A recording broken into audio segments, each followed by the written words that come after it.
Hi everyone, it's Ian. I'm back in the practice room, and today I'm going to be working on a strange and wonderful piece by Johannes Brahms, the Intermezzo in E minor from his set of Fantasies, opus 116. Now today's video will be a bit longer than usual because I'm going to be playing through the entire piece, sometimes slowly, and offering a bit of commentary, practice tips, and generally just highlighting some of the more magical moments in the music. Now, this intermezzo is only 2 pages long, but Brahms, in his typical fashion, manages to pack a lot of information in these 2 pages. But first, a quick overview. What makes this piece so strange and wonderful as I described it earlier? Let's look at 3 different elements in the music to see what I mean. First, the rhythm. Though it poses as a graceful dance, this piece has a shuffling kind of rhythm that seems to have a limp in it. Every step the music takes forward is followed by a rest. Second, the harmony. This piece is in E minor, and although it structurally uses many normal chords associated with E minor, it is full of examples of dissonance. Wow. Okay. Really? Yeah. Third, the sonority. You can see how the sonority shifts with each step. Each hand is constantly shifting between a 3-note chord and just a single note. These shifts alternate between going outward from the middle of the keyboard and inward toward the middle of the keyboard. These 3 elements, the rhythm, the sonority, and the harmony in all of its dissonances, they work together to create this sense of strangeness. The sonority challenges our ears as we search for some kind of melody which does not really exist. The harmonies that we are treated to are full of dissonance and strange intervals, and the limping rhythm and the silences after each step add to the disconcerting, disconnected feeling. Of course, all of this is in some ways a big setup. Brahms is a master of subverting our expectations. The B section that begins at the bottom of the first page is at first a salve to all 3 of these elements. The rhythm smooths out and the limping rests disappear. The harmony moves to the luxurious key of B major, and the sonority becomes rich and steady with a good wash of pedal, allowing all of those B major overtones to ring out. This B section eventually works its way into a corner on the second page, and the music starts to deconstruct itself again, leading to a return of the strange opening from the beginning. But Brahms does manage to settle the piece down at the very end with the last line of music, a gentle series of suspensions that resolve downward, not back to E minor, but to E major.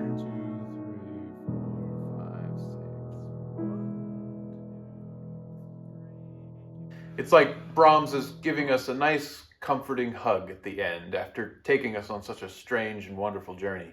Okay, for the rest of the video, I'm going to practice. And because of some of the strange hand positions and fingerings, I'm going to move the camera to a bird's eye view, a pianist's eye view, a pianist view, my view.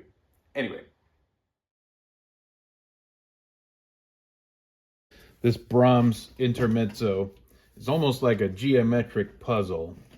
Look at the unique fingering for this. It's in E minor, but instead of just playing E minor in both hands, he gives us a funny chord where the thumbs have to cross. Not only that, but the pattern is for the hands to go from a chord to a single note.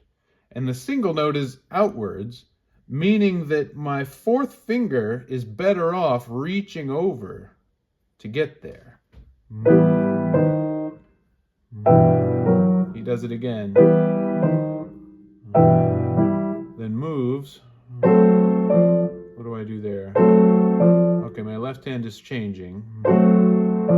Go into my pinky. And then, same thing. Now, back to 4th finger over. 4th finger over.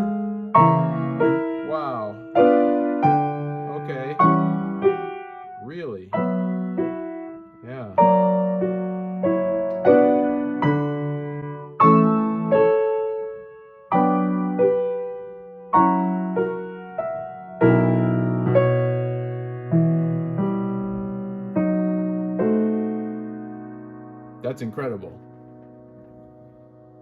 He writes, andante con grazia ed intimissimo sentimento.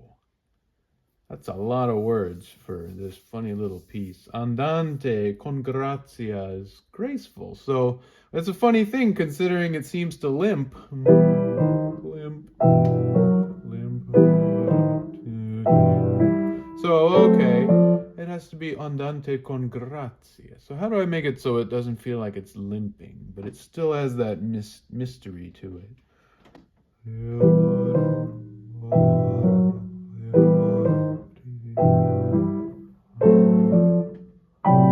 Whoops, wrong note. There it is. Here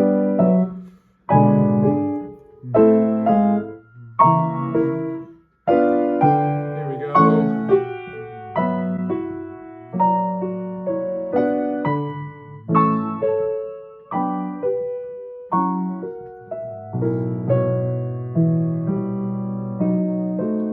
That was better. I kind of like it limping just a little bit. Andante con grazie ed intimissimo sentimento. Intimissimo is the most intimate, the intimatist sentiment. The intimatist sentiment. Say that 5 times fast.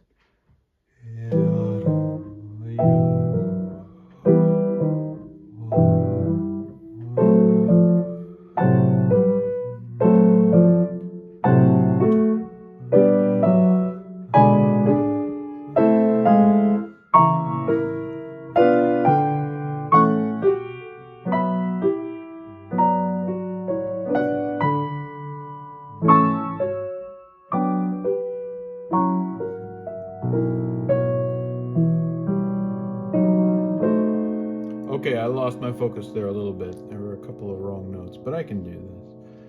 Most intimatist sentiment. Okay, it says dolce, but it says piano, not pianissimo. So let me just...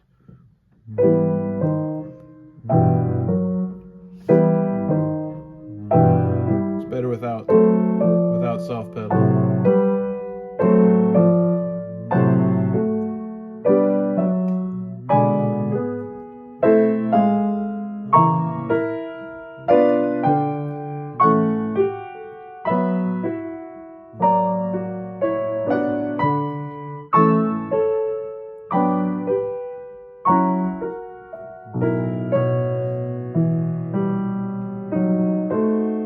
Okay, that's just the first part. The second part takes us somewhere completely different. Let's just get into it. A major, hello.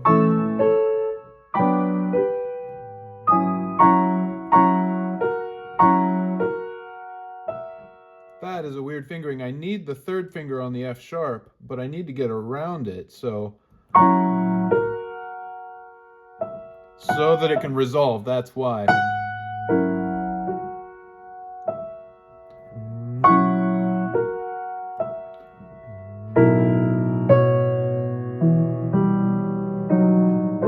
I was going to go on, but I got distracted by this crazy fingering. Okay, change the camera angle for the second part.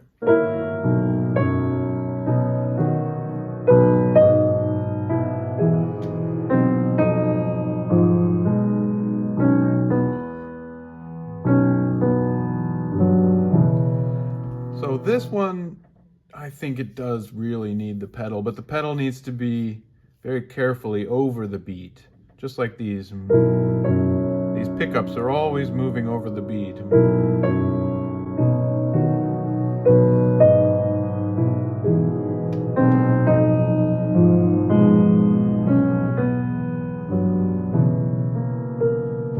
Now here it goes onto the beat.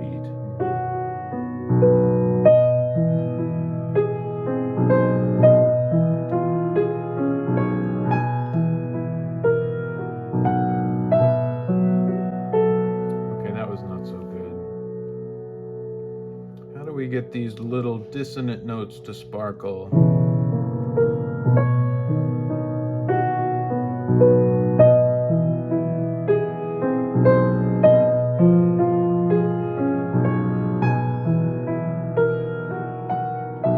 Okay, but a little more grazia. Andante con grazia.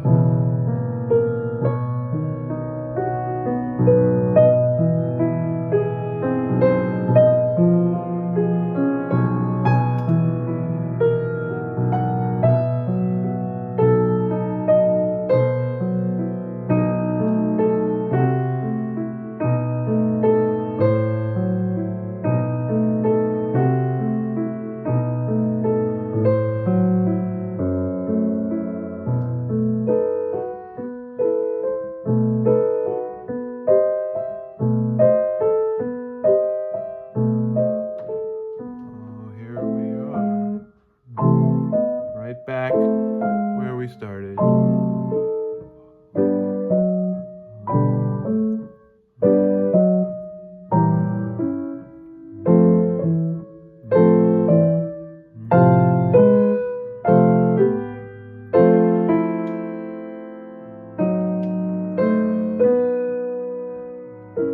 Let's do that again.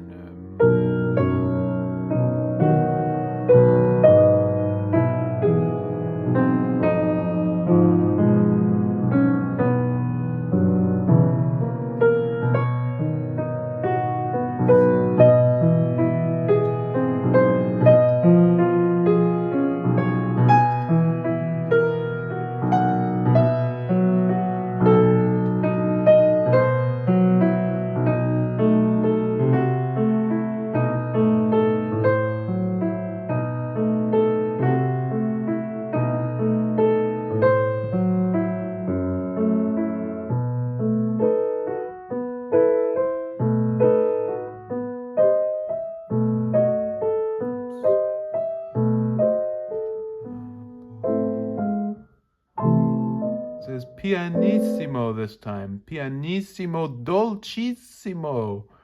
Italian. It's good for some things.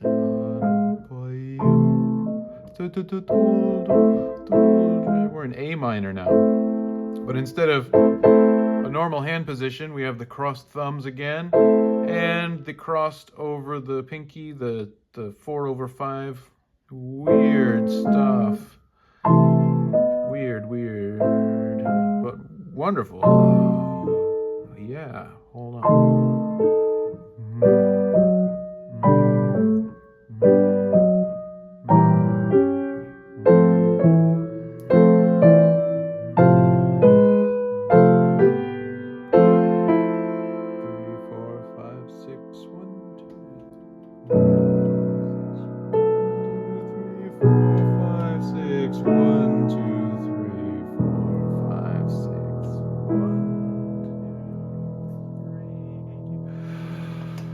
Oh boy, I could just give this guy a hug. This video is made possible by all of you who've signed up to become my practice room patrons. Thank you. All of you deserve a big E major hug. Practice room patrons support me with small monthly contributions and have access to perks like patron-only videos, live-streamed concerts, and other fun things. For example, my patrons this week are getting a special follow-up on this video where I translate the letters that Brahms traded with his dear friend, the pianist Clara Schumann, discussing this very piece and some of the issues I talked about. Learn more and consider joining us on this creative journey at www.ianscarfe.com.